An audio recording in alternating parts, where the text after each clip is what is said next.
So in this segment, we're going to be discussing kind of the Sleaze situation. I'm going to do a couple of different videos on this just because it is kind of spiraling out, and there's so much going on, especially with conference going on at the same time. So you can consider this kind of a very long part one, and there'll be a part two kind of coming out in a few days, just because of conference and just because there's so much going on. Like I can't. It would be a very, very extremely long video. So without further ado, let's go into this. Starmer claiming he's still in control despite all the leaks around Sue Gray's salary, and obviously the stuff around him taking gifts and things like that, or should we really call them bribes?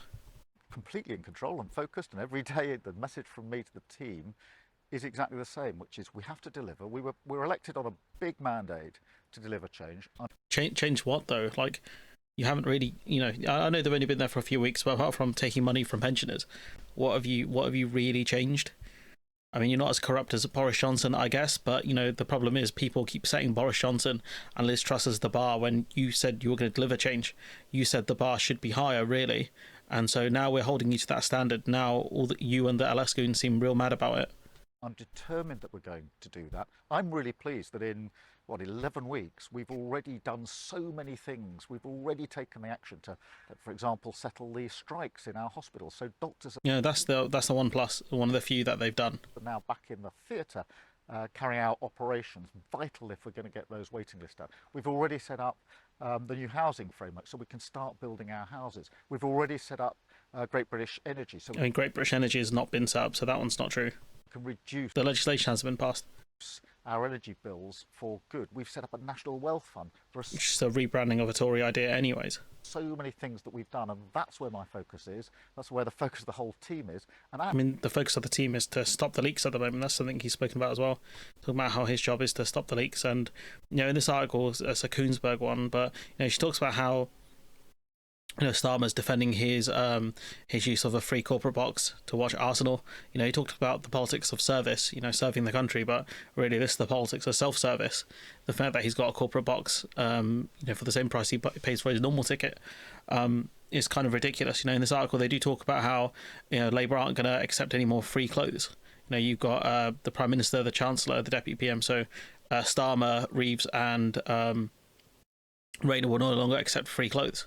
So that is an admission they got things wrong, which, it's crazy how Laura Koonsberg has got good analysis now. But at least, she's actually, living up to her job role, which is to actually inform people what's going on.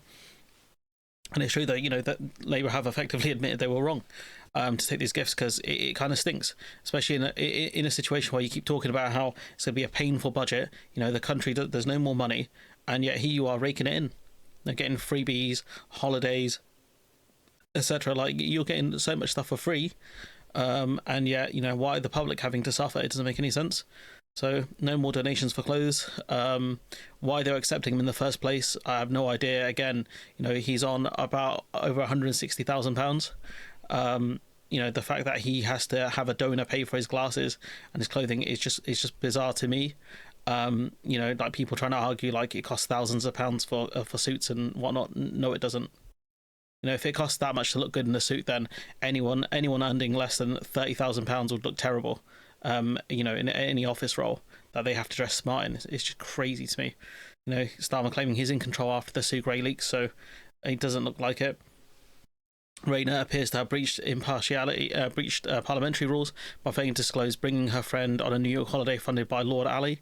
She didn't disclose that Sam Tarry benefited from the £2 million flat. She says she's exempt, as Ali didn't know. There's some CCHQ nonsense there, but again, it's just the optics of this are just really bad, really, really bad, especially when people keep arguing that, well, it's not as bad as the Tories or whatever. Why are we harping about this story when the Tories are way worse? Is like, because we expect better from Labour. I think that's one of the things that kind of certain people don't understand. Like, first of all, you claimed you were going to deliver change and you were going to do better than all this stuff. You attacked the Tories for being corrupt, which is fair enough, right? But if you come in and you're still fairly, on the optics, looking very, corrupt, and you're not really delivering much, how else do you expect people to react? Even if you did deliver change, doing stuff like this will be what the media runs with, because this is the much bigger story. Sleaze is always going to take over most other stories, despite how good you think you are doing. And that's something people just don't seem to understand for some reason. You can't talk about the Tory press being unfair, then you giving them absolute easy 3-pointers. Owen Jones talking about it's only 3 weeks since the election. We've had cabinet ministers briefing that the government operation is a complete circus. Others are panicking. We saw this with the winter fuel cuts. Basically, like, you had a cabinet minister briefing against the government. We're 11 weeks in to this circus. Starmer pledges to clean up politics and crack down on cronyism. Guess that didn't last long. Labour received £4 million, its largest ever donation from a tax haven based hedge fund with shares in oil and arms. So, there's an argument of there's no quid pro quo, and we'll discuss that in another video, because Angela Rayner talks about it. But what they're doing is buying influence and, buying time of politicians. This is something Sam Coates talks about in this video here. Above board because there's no conflict of interest. Is that definitely true? Keir Starmer's big obsession in life is football. £35,000 of the ticket are football ticket, mostly from football companies. But this government has a massive decision, complicated technical decision about rewiring the football industry with this new football regulator. It's causing all sorts of upset all around the place. It's dividing fans and clubs. Keir Starmer's in charge of that. Exactly. That was the story from the Sunday Times at the weekend. And Keir Starmer's in charge of that decision. And here he is being lobbied by the football industry. Why else would they buy? Do you actually think that the Premier League is giving Keir Starmer free tickets out of the kindness of their heart because they happen to know that he likes football? Or, as one person put it, you come to half-time and, they're there with the briefing sheets telling them, what they think about an issue. This is everything right here, because despite this legislation, despite UEFA kind of threatening to kick England out of the competitions, as well as FIFA making big threats, this is something that the Labour Party reintroduced. A bill to establish an independent football regulator has been reintroduced by the government, especially when the Premier League are some of the biggest donors to the Labour Party. Now you have him in the ear with execs, Arsenal execs who might say, look, we don't really regulate, we don't really need it, I'm not too sure about it. This, it's not necessarily a quid pro quo. He's not saying to them, look, I'll kill off this football regulator bill if you give me money. But they bought access to him. They've got his ear, and so whatever decision he makes looks dodgy. That's one of the main problems. And ultimately, they might make him change his mind because they bought his time. They bought access to it. That's something people are so stupid they don't understand. Like, they have brought access to him so they can influence him directly. So just because it's not a quid pro quo, just because he hasn't done them a favour and then a donation comes in first and he's done them a direct favour, the optics of this are terrible, absolutely terrible. And that's what that's what I want the audience to kind of understand here. You can't be seen as someone who's taking money and then making decisions that directly influence these people. It looks incredibly bad. The issue, and the question is, as Prime Minister, will he forego things like football tickets from football firms? Well, he's not going to forego it, that's the thing. His government are making decisions about the future of football, or is he stubbornly, as he did earlier this week, to insist that would go too far in terms of curtailing one of his favourite activities? And again, he talks about the politics of service. Well, surely it would be in the service of the country for you to stop watching Arsenal if you can't afford to buy a corporate box office seat. Or how come you're not having to make sacrifices? You ask all these pensioners to make sacrifices because of the budget and whatever. Why aren't you the one making sacrifices so you don't have to watch your stupid football club? I don't get it. And this is Sam Coates kind of discussing kind of all of the donations that Labour have received. The way they frame this is pretty bad in terms of the specific politicians they've chosen to use in this list. And that's something we'll discuss in a minute. Counts is a major collaboration between Sky News and Partners Tortoise Media. £7,000. In fact, even more than that. That's the total gifts and hospitality he has registered since the start of the last Parliament. So we know Boris Johnson took more money and certain things were not disclosed. So we know Boris Johnson took more. And obviously, this is about politicians since 2019. People who are still in elected office. Boris Johnson is no longer in elected office. Holiday. So the way they've set this up is pretty bad. It's theatre, music, football tickets, hotel stays, all within the rules, Downing Street says. But now look at this from our spreadsheets. Compared to every other current MP, Keir Starmer comes top of the charts. He has accepted more freebies by far than anyone else, 2.5 times more than the second highest claimer. So Lucy Powell's an interesting one because she was she is education secretary. She was shadow education secretary, and you notice there are no former ministers on this list because obviously some of them have been voted out. But the way the system is set up is ministers don't have to apparently announce what kind of gifts and donations they receive, or, bribes, which I think is the most ridiculous system. So you notice I think none of these are actually cabinet ministers. And so we go on to who's actually giving the donations. This is the more important bit, I think. Has accepted over £20,000 since the election as well. And he's made it clear he thinks the freebies can continue. Now, of course, people have been giving gifts for a reason. Specifically, these people. This is who have given the most gifts and hospitality to Keir Starmer. Wealthy donors, sports firms, music companies, media giants. And the list is topped by this man, Waheed Ali. Which we don't know what Waheed Ali's game is here. Maybe he does just want to support kind of centrist Labour politicians, or maybe that money's coming from elsewhere. We genuinely don't know. Media and retail entrepreneur, also a Labour peer, who gave clothing and glasses and unspecified accommodation pre-election, and controversially received a pass to Downing Street in the early days of the Labour government. And that, again, what was he doing? What were the conversations he was having when he had that press pass? And his government giving doesn't stop there. He's also given clothing to Keir Starmer's wife, Victoria, which Number 10 didn't immediately declare. Now, Starmer's allies tell me that Waheed Ali's relationship with Keir Starmer's Chief of Staff, Sue Gray, is key to his importance at the moment. Now, this was, Keir Starmer said, a swift campaign stop. And it was an expensive one too. Tickets to Taylor Swift at Wembley, gifted to him and worth £4,000. Now, which, again, £4,000 is a lot of money. Is something he could easily have afforded. Why did he take that from political donors? That's one of the questions. Now look at this.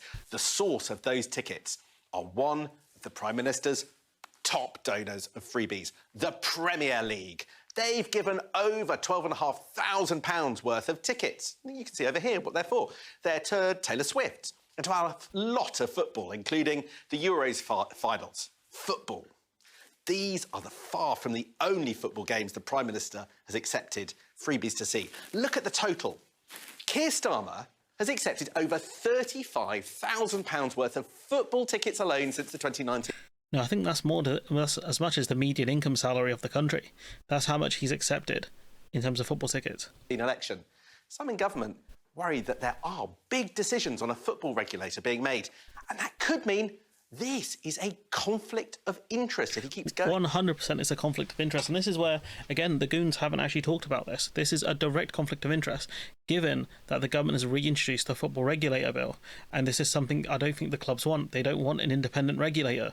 Accepting these types of gift. One official in government, a civil servant, told me Sue Gray should be putting a stop to this. But the Prime Minister's not rowing back.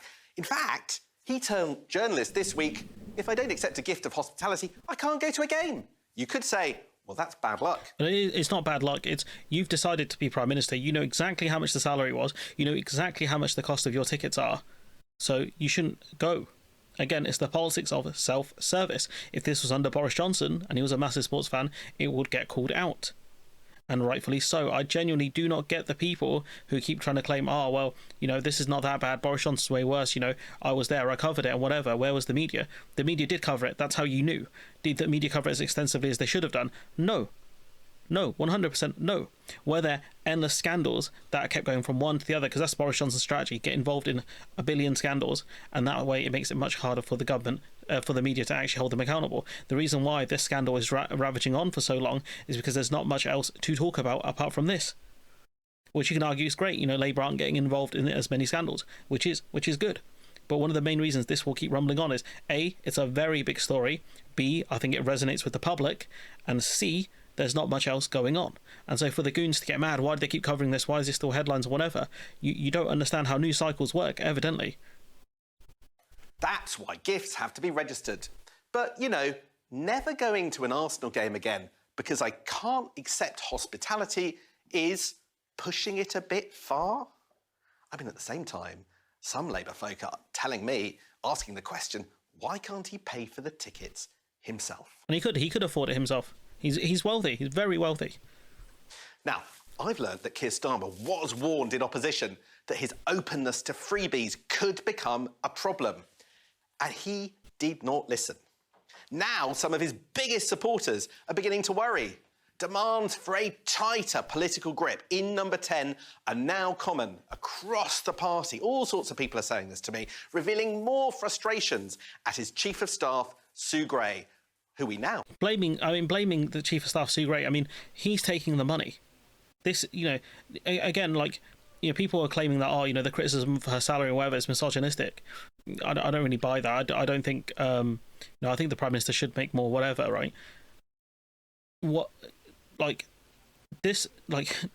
Them going after Sue Gray, he's open for donations. Starmer is open for donations.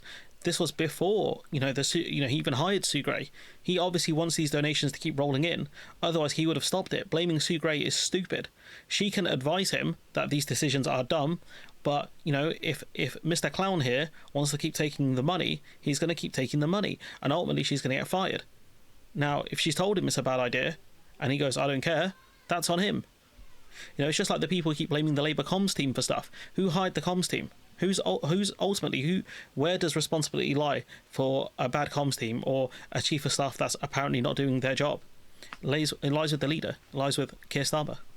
As of today, believe is paid more than the Prime Minister himself. And that, Sophie, is not the backdrop the Prime Minister wants just ahead of his first conference in government. It's crazy to me, this whole thing. And going on to Sue Gray, the story here is not the pay, it's the briefing, according to this MP Ben Bradshaw. And no, that's not true. Why are you mad about leaks? If you've got a leaky ship, that's no one's fault but yourselves, for a start. I think this new story coming out, it does show you how disgruntled certain Labour employees are, especially when you find out it wasn't just one or two of them, it was a lot of them apparently. Thing to say is that this is not a story in absolute terms about Sue Gray's pay. Lots of people will argue over whether politicians and their advisors are paid enough. Certainly it seems plausible that Sue Gray could command a much higher salary in the private sector or indeed in parts of the public sector. But what has sparked such fury, and I use that word advisedly, among her very colleagues in government is that many of them, her fellow special advisors, for months had been angry that they believed they were being made to take pay cuts compared to their Conservative predecessors and to their own salaries working for the Labour Party in opposition. And which again, how much you were getting paid, cry more. But I kind of get why they would be annoyed if you see someone who's just got a salary increase and you were told there's no money or whatever. That I can kind of get. Now, courtesy of our story, they've discovered that there's at least one advisor for whom that's not the case, who's getting a pay rise, and that is the advisor at the top of the tree. I mean, remember, this is the Labour Party. People on the left don't like that sort of thing. And in terms of reaction, my phone is still lighting up this morning at this very early hour from people at the top of government who are outraged about this. Well, what are they outraged by, though? And I'm also just thinking about people at home and whether they for the arguments people are making, it's misogynistic to criticise Sue Gray getting the salary increase, it's complete garbage. The point is, if the team were told you're going to have to take salary cuts or you're getting paid less than the Tories spads were, I get why you'd be annoyed when someone then gets a pay rise, because then you're like, how come they're getting more money and I'm not? I can 100% get this. They can engage with this. I accept the point about those around and the ethos of the Labour Party and those on the left, but do you think this cuts across to the electorate, and what are you hearing in terms of outrage? Well, it may well not cut across to the electorate, and I'm sure not many people's hearts bleed for sort of pay dispute at the top of government. I mean, in terms of what her colleagues are outraged by, for example, this message I received this morning from a senior Labour figure saying people are flabbergasted by the feeling of hypocrisy. I think the read across there in terms of government is, and I'm sorry if this sounds a bit meta, but it's meta. I never thought I'd hear a political analyst say this. About, hang on, the fact that this story exists, the fact that someone took a considerable risk to tip Chris Mason off, and then the pair of us were able to find others to corroborate this story, is a sign of pretty corrosive tensions at the top of government. And this is people beefing. We saw this under Boris Johnson with Dominic Cummings and Johnson's wife, Carrie Simmons, or Carrie Johnson. we saw that the briefing, the leaks got really bad. We saw this in the Labour Party before the election with constant briefings against Angela Rayner. It's getting very toxic within the party already. Critics of Sue Gray now expect her to quit as Starmer's chief of staff. So I think this is another story that would have been leaked to kind of put more pressure on her to go and to force Starmer to make a decision, because this stuff would be put to Labour politicians. I don't think she would go. I don't think she would quit. And you got this headline here: with a lust for freebies and hobbled by infighting, Labour look like they're the Tories 2.0. That's a Guardian op-ed. And this clip of Carla Denyer might be one of the most evergreen videos that we'll have over the Parliament or over Labour's term, really. All see the Tories are toast, thank goodness. But we deserve better than a Labour Party that is offering more of the same. Angela says that Keir has changed the Labour Party, and she's right. He's changed them into the Conservatives. This clip I can listen to just all the time, because it's so accurate. It's becoming more and more accurate the more we go on. Again, we mentioned they're not going to accept the free clothes, but again, why are you taking that in the first place? I don't get it. Here we got this one as well. Starmer just being called out on GB Energy. Great British Energy already up and running and making decisions. So we're making the legislation for Great British Energy hasn't been passed yet. No. So this idea that Labour have done Great British Energy, nothing's even happened there. I get it's early days or whatever, but you can't take something as a success when you haven't even done it yet. You've got the Treasury's being given a £10 billion budget boost, so essentially we've got more quantitative easing, and you've got No Justice pointing out here that could be used for the winter fuel payment, to lift the 2-child benefit cap, and to nationalise Royal Mail. So again, they could use this money for good things here, objectively good things, but I don't know what they're going to do with it. But it's going to cost money to have these pensioners potentially going to the hospital because they fall ill, because they can't afford to heat their homes or even heat themselves with electric blankets and things. Liz Kendall claiming that this government won't rest until we have driven down child poverty in every part of the country, and yet you're the party keeping the 2-child cap. So which one is it? I don't get it. And I saw this debate here between this conversation between Matlis and John Sopel, and I find it, I never thought I'd see the day where John Sopel is right and Matlis is wrong. Normally it's the other way around, but here we are. It's a very odd kind of equation to be doing, but why, if somebody's donating to the party, I guess you would argue, can I not spend it on the outfit that my wife has to wear to be paraded around at my side? I saw a comment from a right-wing commentator, which I absolutely agree with, and I don't, which is this: that maybe there should be more support given to the Prime Minister, and particularly the wife of the Prime Minister or husband of the Prime Minister. I don't get the obsession with looking at people's significant others, especially in a political context. I really don't care, and I don't think anyone should really care. I mean, there hasn't been a lot of talk, I think, around Joe Biden's wife. I think her name is Jill or something like that. I mean, Samantha Cameron, people... The ones who obsess over those kind of, a politician's significant other are either really bored people or people who are trying to justify their jobs by putting out nonsense stories instead of serious political critique. They're the two people who focus on it. I don't remember a lot of conversations around talking about how Samantha Cameron looked, or Theresa May's husband, he was much a ghost, or Liz Truss's husband, or Sunak's wife. There's barely any conversation around them or the way they looked, or even much that they did. Really, Theresa May's husband, I think he worked for G4S, or he's got shares in it, and there's a massive conflict of interest there. That's about it that I remember any conversations around significant others. Maybe I just tune off when anyone mentions it, but I don't remember any of that. If you do, feel free to put in the comments. Because they are very much public figures. They are on display at various different events, and the level of support that exists, and it goes back, years and years and years. Now, fine, if you very, very wealthy, like Rishi Sunak was, that there is no need to worry about money. Or if you're a fashion designer, sort of easier for Sam Cam. Yeah, exactly. But if you're just an ordinary person and you feel you can't just... Again, these are people, their combined income is over £200,000. This idea that they need help or whatever is ridiculous. How much are you spending on outfits? Go out in the same frumpy outfit or whatever it happens to be that you've worn at 6 previous occasions. How many fits do you need? 5, 6, 10 outfits at a push? You know, they're dudes who put out videos around like you use like 6 suits and you can just mix and match them. Then maybe there just does need to be something. I've always thought it was ludicrous about, the complaints that were made about private jets. Now, the Prime Minister, of course, they're going to fly on private jets. I mean, so I remember the first conference after David Cameron won the election. It was really interesting because Samantha Cameron appeared at his side on the stage and she wore an amazing dress. She always looks amazing. And people did the whole Google, oh, where's this from? Where's it from? Oh, wow. Who's Googling this? How's your life this sad that you Google stuff and look for outfits and whatever? Oh, it's from Marks and Spencer, and she was sort of credited with having, ordinary taste and high street taste and, sort of good old English Marks and Spencer. And then somebody sort of went a bit further and was like, actually, she had that, fitted.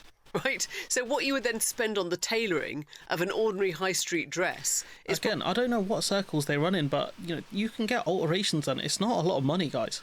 It's not. You can go to the high street. There are tailors and people who do alterations. It's not a lot. Like maybe you guys need to be not thrifty, but actually shop around more rather than going to the big high end stores. I don't know. I don't know what they're what they're paying or whatever, but it's just bizarre to me. Starmer saying it would cost a fortune if he didn't accept free Arsenal tickets. Just don't go, bro. Don't go. Starmer has, like some of the other stuff, it's just kind of miscellaneous topics a little bit, but, people are talking about Leveson 2 or whatever in the media. Starmer confirms he has no plans to revive Leveson 2. This is Starmer talking about the changes now.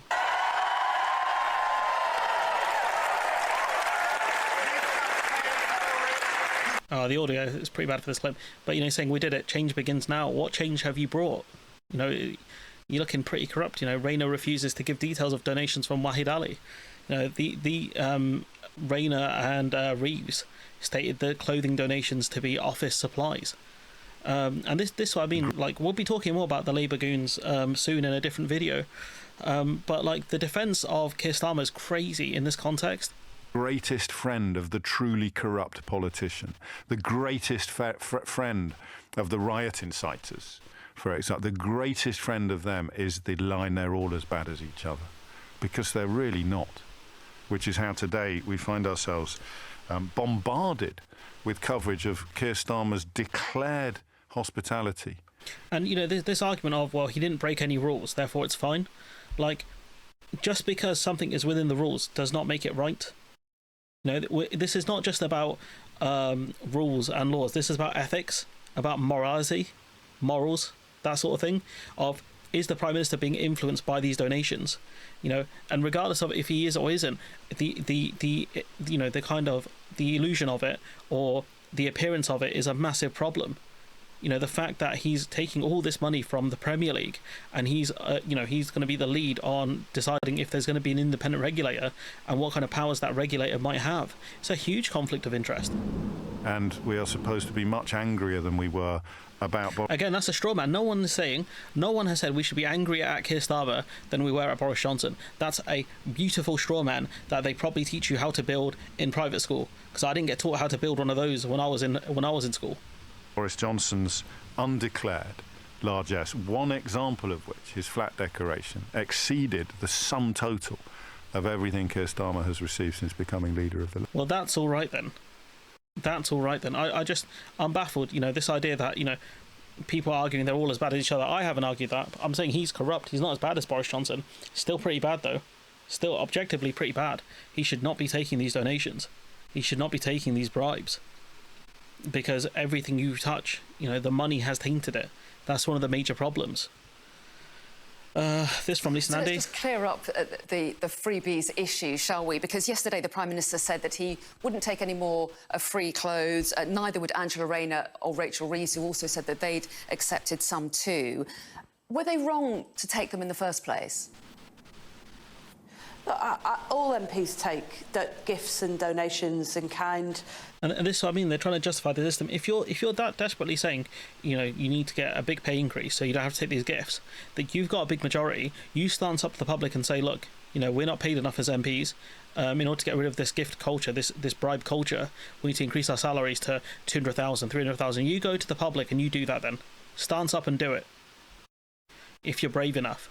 That's the system that we have in the UK. The important thing is that we're really transparent about the way in which that happens so that people can judge for themselves, make their own decisions about whether those gifts are appropriate, and most importantly, understand the relationships that exist so that they can see whether there's been any improper or undue influence.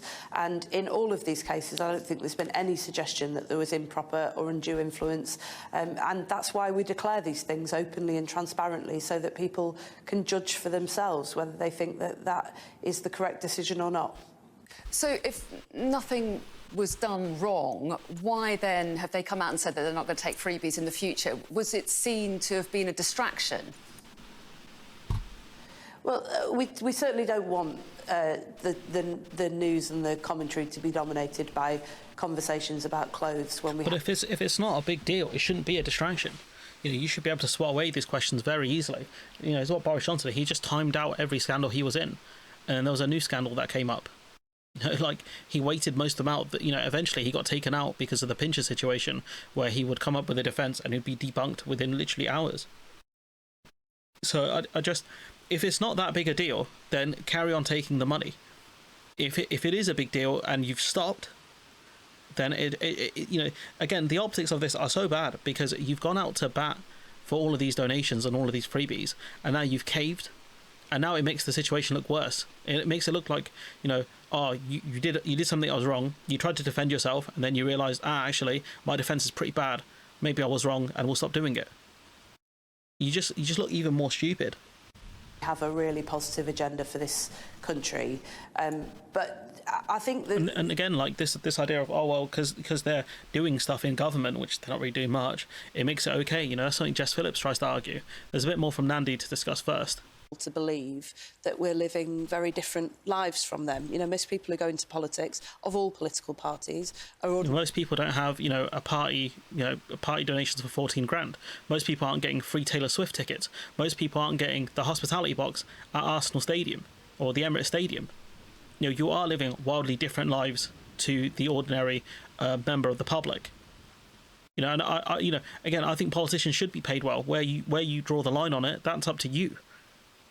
But ultimately, taking bribes like this, conflicts of interest, is not on.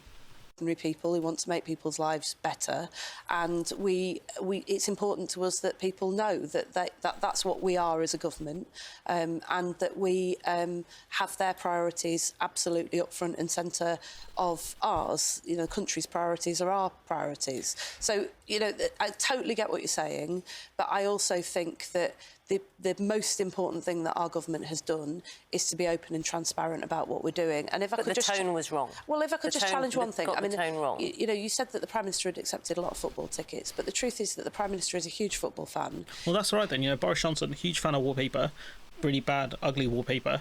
A huge fan of donations and bribes and things. A huge fan of healthier food because one of his donors gave him food. That's all right then. He goes to Arsenal, It's just an abysmal defence. It gets worse, guys. There are actually other clips that are worse, but I just want to get through some of these first. We got this one from, what's her name, Jess Phillips. You know, her tweet, actually, we'll cut to the other clip, but it's better. But she goes, I assume Boris Johnson's busy trying to find a donor to pay his energy bills and can't make the time to govern our country and come up with any plan to help with yours. This one here, this actually really get good interviewing from Adil Ray. Would you take their money? Well, the truth of this, and obviously I think you're alluding to the story regarding the Prime Minister, is that probably somebody turned up to his office and said, oh, you know, I think you need a fancy suit, here's one, and he probably... So someone turned up, this is her statement, right? I'm going to repeat some of this, just to make it clear. Someone turned up to his office and say, look, I think you need a nice suit, here you go. And, you know, Starmer, no questions asked, right? This person knew his exact dimensions and everything.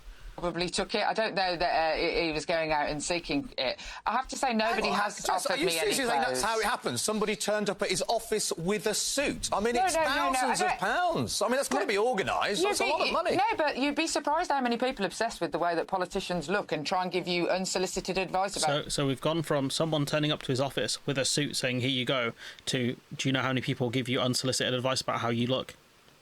Like, the shifting of goalposts here is very aggressive. What you should and shouldn't wear. But then in return, we're talking about Lord Waheed Ali, who then got access to Downing Street. Apparently, he's got a pass. So he had a pass. We from what I've read, he's it's been revoked or he's taken it back, or he's given it back. That clothes for access, cash for access. Does he not have any access? I don't think he does have a past. What's in it for him then? Why does he want to spend thousands of pounds on somebody's suits? Because I think he probably wanted a Labour government. He's been a Labour peer for many, many years, and he wanted to support a Labour government. But you'd have to... He supports a lot of centrist candidates. Like he supported David Miliband over Ed Miliband, Red Ed. You'd have to ask him. He desperately wanted a... Well, why get him on the show then? You know, if he's, clearly, Starmer and the Labour front bench are talking to him. If he's getting them clothes and sorting out their accommodation and office and whatever, get him on the show. I'm sure Adil Ray would love to interview him. I would. A successful Labour government, as did I, and had I had the means to give Keir Starmer something that might have helped, I might have offered that. I don't know. I don't know. You'd have to ask them. Jess Phillips, you tweeted in August 2022 about then the Prime Minister Boris Johnson. I assume Boris Johnson is busy trying to find a donor to pay his energy bills and can't make the time to govern our country and come up with any plan to help with yours. There are a lot of people out there who would want to see Keir Starmer get things right, whether it's the winter fuel allowance, whether it's the issue out in Gaza, whatever it might be going on. Issues he's getting very wrong, by the way. But would you say the same thing about him, that he's too busy trying to find a donor to pay for his clothes or his Arsenal tickets? No, because the difference between Boris Johnson and Keir Starmer is that Keir Starmer is actually governing the country. Is he governing again? What's he done so far? That's meant to be, this great governance. Is he working on repealing the bad anti-protest laws, for example? Where is this governance that we've heard so much about? There's a couple more things I want to talk about. This from Sangeeta, saying Starmer and Rayner will no longer accept future clothing, reports The Guardian. Not quite sure why it's taken days of grueling news cycles to come to this decision, which I think is the right one. They could have come out and said, look, we're wrong to take this, or, whatever, come up with a bogus excuse and say, look, we're not going to accept these kind of donations anymore. Or even if they come up with the original defence it's in the rules, but, we understand, especially during a cost of living crisis, the politicians should not be, taking donations. We should be working hard to turn the economy around or whatever, right? But you've let this, story drag on for weeks, around, a couple of weeks, really. And in the end, you kind of, said, all right, guys, you got us here. Put your hands up, put our hands up. You got us. I don't get it. So it's a madness to me why they've done this. It's very much a very Boris Johnson-esque kind of thing, where you let a scandal rumble on and the public get really mad, and then you say, okay guys, we're not going to do that, and then eventually later on, maybe 6 months down the line, you carry on taking donations and things like that. You carry on doing the wrong thing. Starmer, arguing that most people say fair dues about him taking the Arsenal hospitality tickets. I don't think they would, mate. I'll be honest. And this idea that he can't sit in the stands, like Rishi Sunak sat in the stands at Southampton. The Emirates Stadium, a very modern stadium, a very safe stadium. What are you worried about? Someone's going to throw a cup of Coke at your head or something? I don't get it. Even this dude, right, the billionaire, right? Even he sat in the stands. I bet you there was security advice to say that he should sit in a corporate box or he shouldn't turn up here because a big open space with lots of people. But he did. So this idea he can't sit in the stands is bogus, in my opinion. And people arguing like, Owen Jones and people are criticising Labour are doing the far right's work for them. If you're mad that our criticism of Labour is sticking, then you should tell Labour to stop being trash and stop giving people easy openings to criticise them. Give us stuff to actually praise them on. They are coming out with a workers' rights bill, which I'll be taking a look at when we get some more information on it, talking about building more houses, etc., which, I will do my best to cover. But if you give us positive news stories to cover, that's all we'll really cover. That's how the cycle works. Otherwise we'll have bogus hit pieces we'll have to come out with and think, how are we going to criticise Keir and the gang today? They're giving us easy attack lines. And, this stuff is worth covering. It's corruption at the heart of government. This from Gabriel Pogron talking about Frockgate, F-R-O-C-K, in case YouTube's listening. Rayner and Reeves claimed, these office, these gifts, these clothes as office support for work duties, not as gifts like the PM, meaning the public did not know they were receiving this gift. So they kind of tricked the system a little bit there by trying to claim it was office support, and obviously it's not. Who needs a dress for office support? It doesn't make any sense. It's completely ridiculous. So this idea that they've been open and transparent is complete garbage. And this is a different video for a different topic. But, point being is, this idea they're open and transparent is nonsense, in my opinion. I haven't got much more to say on this in this specific video, but we'll be dealing with more kind of arguments that the other members of the Labour Party have argued. I guess this is more on Starmer and then we'll be talking about the goons as well, so that should be fun. So anyways, let me know what you think in the comments below. Like, comment, share, subscribe, support the channel on Patreon if you can, and hopefully I'll see you in the next one.